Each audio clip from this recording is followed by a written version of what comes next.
Trời ơi, Upi. My god. Để thả chó rồi. Anh thả chó rồi.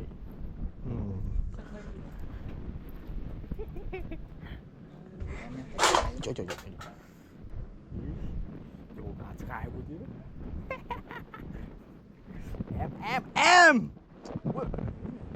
Từ đấy. Này. Mùi smart từ lấy mà lên smart một đó. Trời nó. Xí lâu được toàn. Được khang nổ tiết. Được khang nổ tiết. Sụt đầy này ốc nè. Ngày này đã cứ chỉ ngày thì đọc 4 chú chỉ ngày 4 chiếcហើយថ្ងៃនេះដែរក៏ឆ្លៀតឱកាសទៅលេងកែបទៅស្ទូចថៃសមុទ្រហើយគេល្បីក្នុង TikTok ឥឡូវយើងសាក់ទៅម្ដងសមាជិកទៅហ្នឹងមានដូចជាអូនមួយ 4-5 នាក់ហ្នឹងទៅលេងកែបហើយយប់ហ្នឹងទៅសម្រាប់នៅកោះពោហើយបន្ទាប់មកស្អែកបានយើងត្រឡប់មកភ្នំពេញវិញហើយឥឡូវនេះឃើញថាម៉ោង 3:51 ហើយ 9 នាទីទៀតយើងចេញទៅហើយអញ្ចឹងសារនេះគឺដេកយប់ហើយត្រឡប់មកវិញហើយចាំមើលទៅដល់នោះឡើងទូកមិនអីមិនចាំខ្ញុំប្រាប់អ្នកនរគ្នាទៀតហើយជិះតូចាំមើលទេសភាពណាស្អាតចាំខ្ញុំផ្ដិតដាក់នៅក្នុងវីដេអូនោះឲ្យអ្នកនរគ្នាអូខេ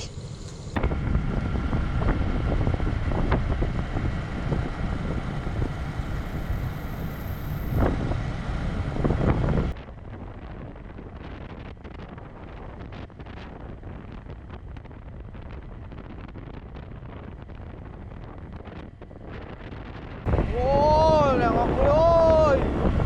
lẹn sao, con một mũi đom muốn mượt khơi, bén liếng này này, lẹn sao, cho bù bịch lâu.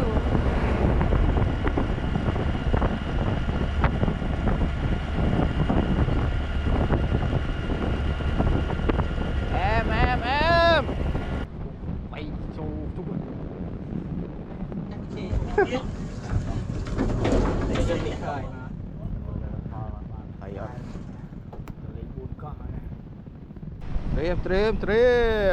Trêm ngủ đụng vú phèn coi tăng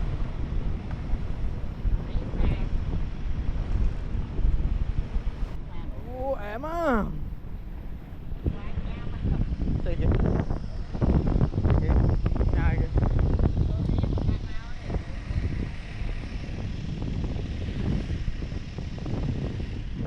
em á nó lạnh đế chứ nè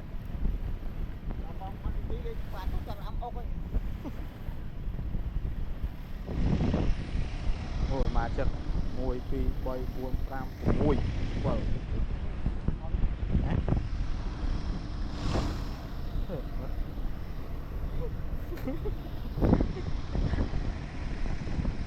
chỗ lại Upi my god để thả chó rồi anh thả chó rồi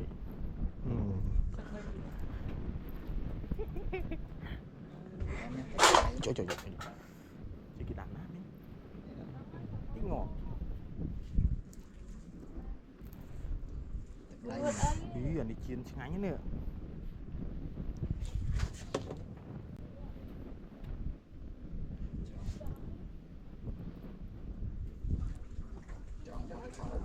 anh đang thấy kìa hả ly lơm ui mua lôi cậu ngốc bí á trời đã chẳng vì mình ngọt hả đã chẳng vì mình ngọt hả đã tập tí gì tập phải ấy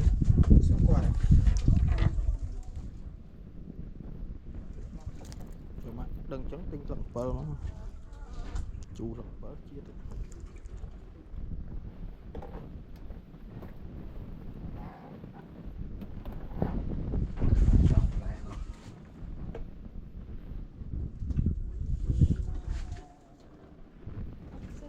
PVC vót ghế mà còn chóp bật vót với chóp thì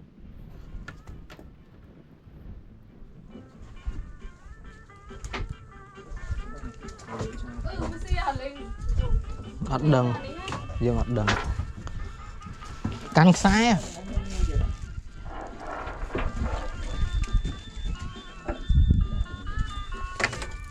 cái quả nó ngon túi xì nồi thùng ấy mấy nó smart cúp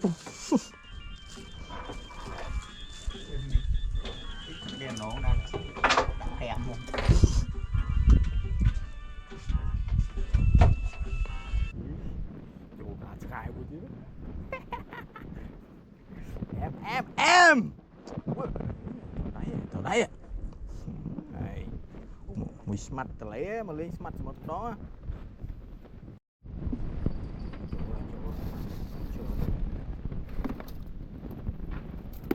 rồi ủa đây hổ bác này em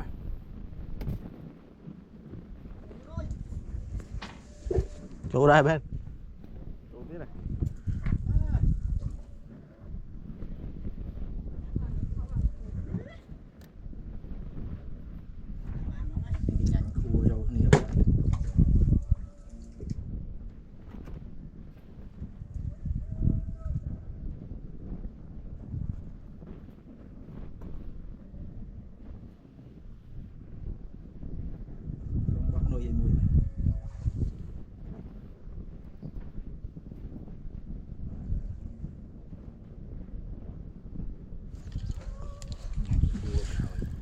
ôi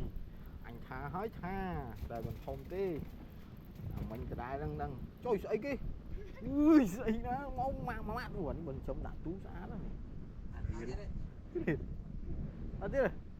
ồ chạy đôi kia mà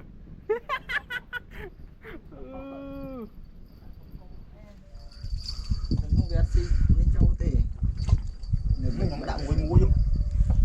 đặt mình nói đặt mà mua mới đẹp mà phân nó đẹp mua có phân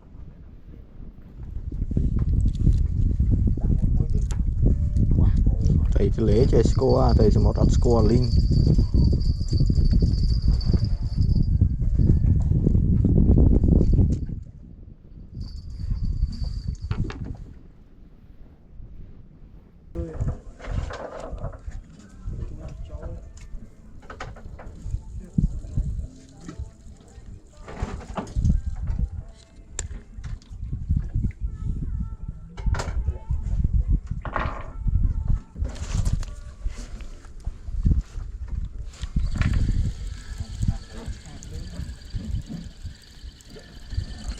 trời má lý nha lên anh mình tên nè cái hàng chạp thấy bia mót bia thông bợt rồi mà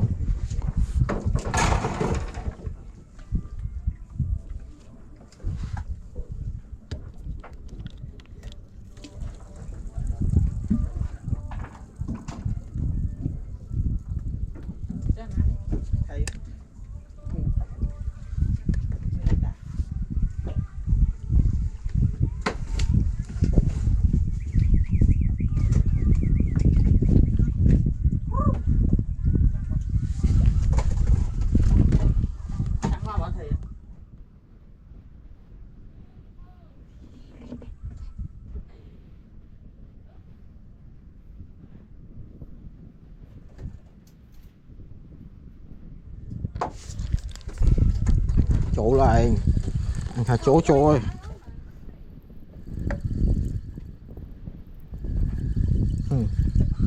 đang tiếp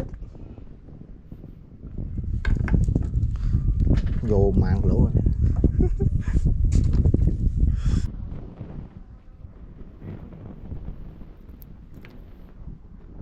Cọc đây bên đằng sau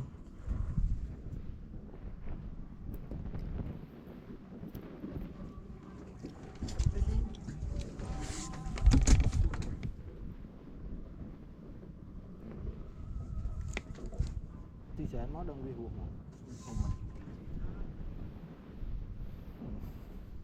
Mấy chưa bốc rồi.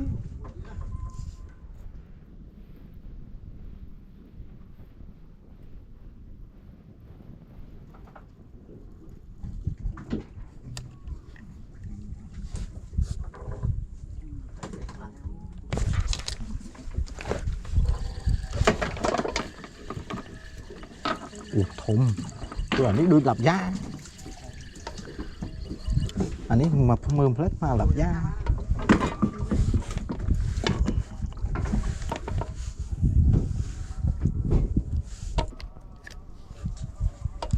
chỉ mà mẹ trường chọn là hái ơi trường chọn còn khám choách bắt nhặt chân nuôi anh ấy vừa tôi đã cả đắng xưa cá thì mẹ trường chọn này bóp chóp bắt nuôi bắt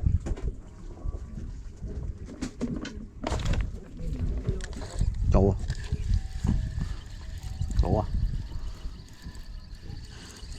ơi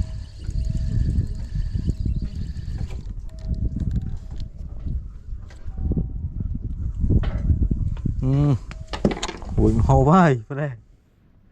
ui sẽ khét rồi tôi mà slide đang vô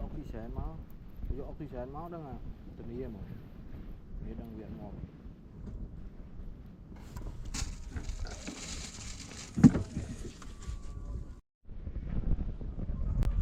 trời nó xí lâu lửa toàn lửa càng nổ tiết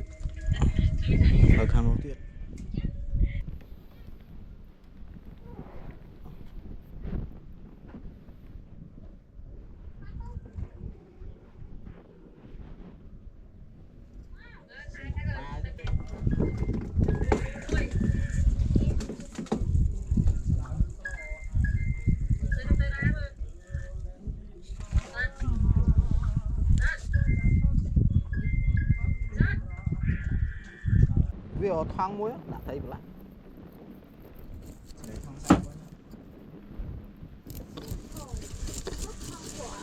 tụi một lên mày cho chất bay lội nữa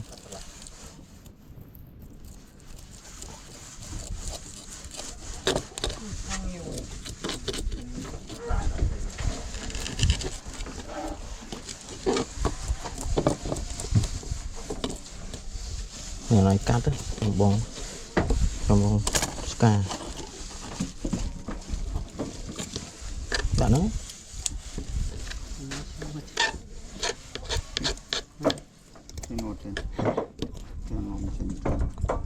ở thằng khích mới chứ đã ảnh chứ trời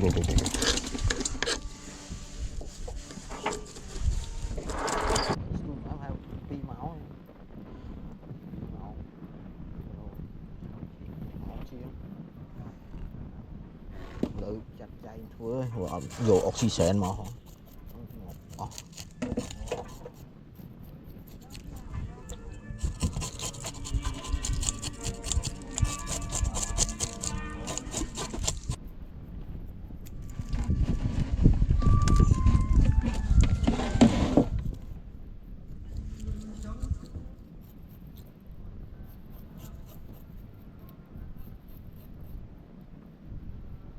thấy xó cái hai thấy rồi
thì ơn thì thấy sao lúc này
đại của đấy và hai thầy và mà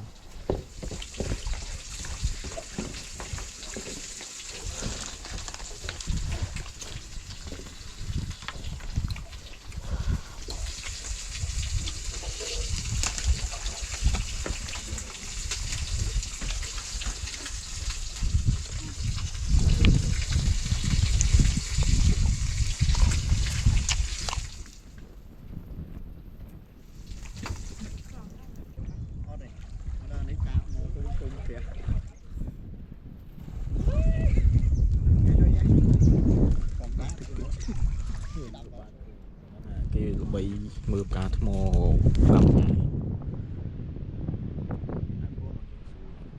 mưa cá thô mò cái mũi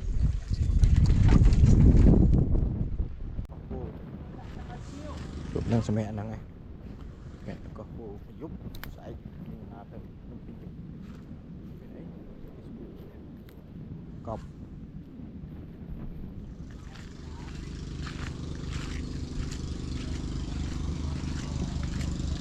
này thơm hộp ở đây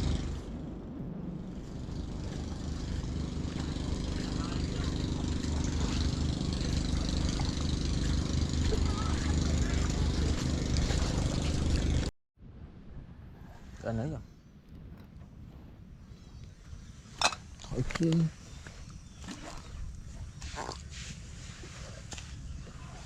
không đi cho trời mấy pi nẻ tao đo ra ô trời mà to sú ô đau chén my god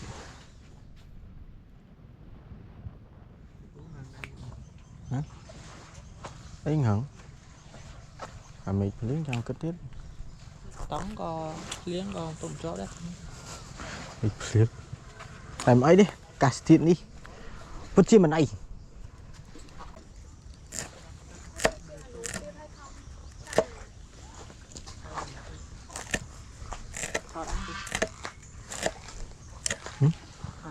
thôi rồi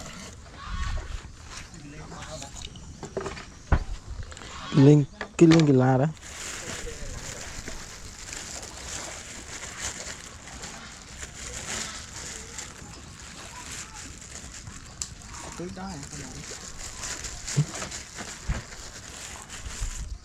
trời nào lên sai sáng thì dân báo cho đặc sáng sang đặc ai vậy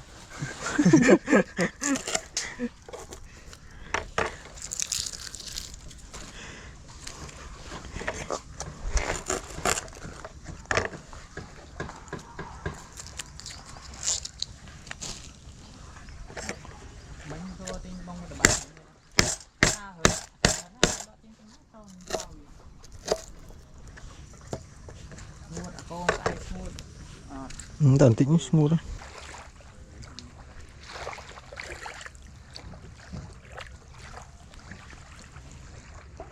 dù xa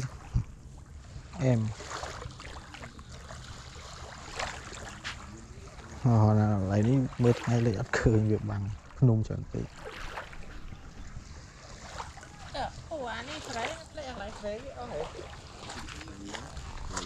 dân cho prosper đi gì vậy dân sợi viên hả à cái lờ sợi viên bắt ở បាត់ត្រេតណា nó có ចេញ thể ចេញជាងនេះបាត់ត្រេតហើយយក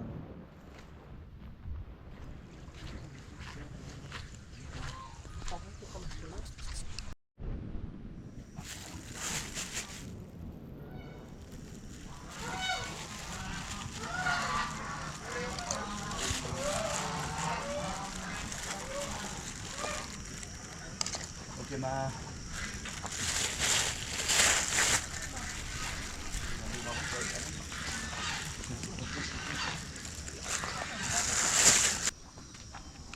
chạy cái tôi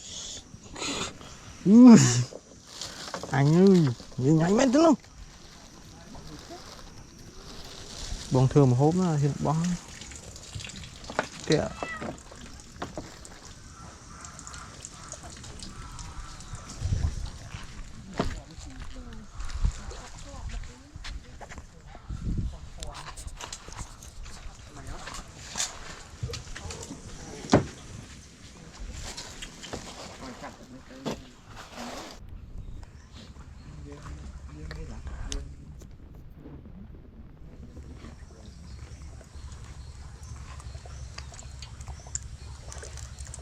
nó phải phải cắt từng miếng vô đông thèm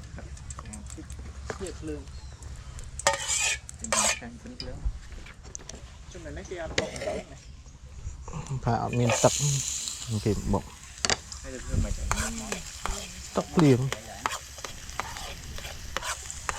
liền cái đại stand thông thông này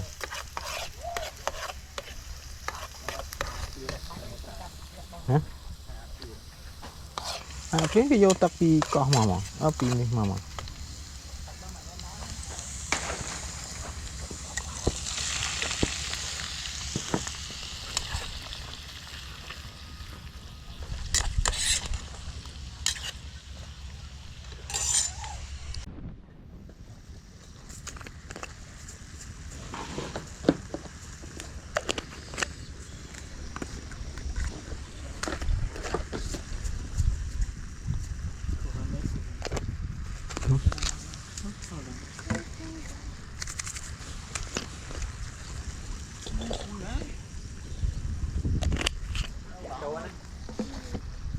ok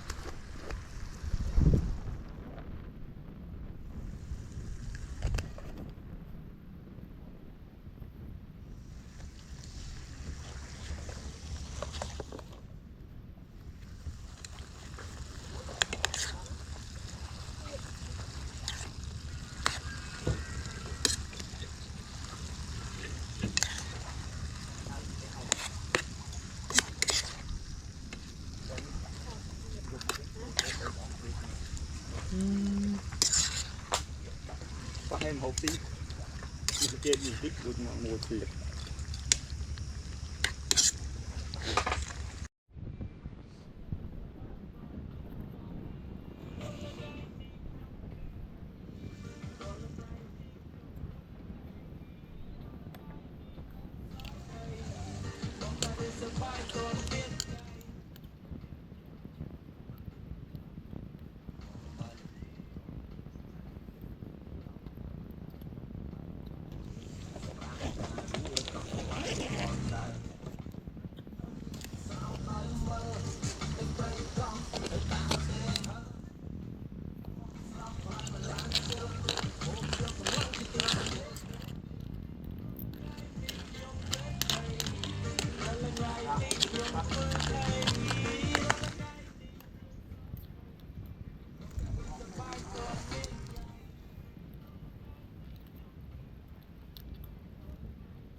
ở bãi á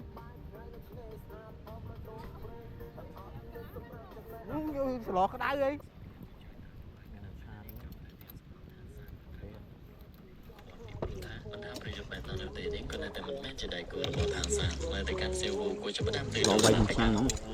Nào cứ cục vậy chứ.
Sống ngọt ngon nó mình chẹt vậy mà rồi của ta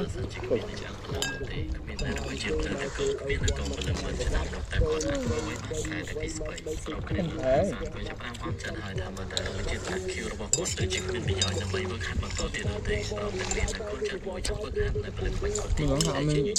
Rồi. chẹt mặt khôn nữa chị ấm nó ngồi của ta Chỗ chẳng mấy đời cả.